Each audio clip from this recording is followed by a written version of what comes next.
പുതിയ വീഡിയോയിലേക്ക് എവർക്കും സ്വാഗതം. വസ്തു നമ്മൾ ഒരിക്കൽ ആധാരം ചെയ്ത് രജിസ്റ്റർ ചെയ്ത് കൊടുത്തു കഴിഞ്ഞാൽ നമുക്കത് എന്തെങ്കിലും റദ്ദാക്കാൻ സാധിക്കും. ഇനി നമ്മൾ വസ്തു വിൽപ്പന നടത്തി മുഴുവൻ പൈസ നമുക്ക് തന്നില്ല, പക്ഷേ പണം ലഭിക്കുമെന്ന ഉറപ്പിന്മേൽ അല്ലെ എഗ്രിമെന്റ് പ്രകാരം പണം പിന്നീട് തരാമെന്ന ഉറപ്പിന്മേൽ നമ്മൾ ആധാരം രജിസ്റ്റർ ചെയ്ത് കൊടുത്തു.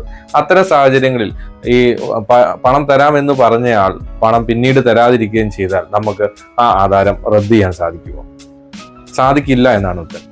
എന്തുകൊണ്ടാണ് സാധിക്കാത്തതെന്ന് ഈ വീഡിയോയിലൂടെ വിശദമായി പറയാം.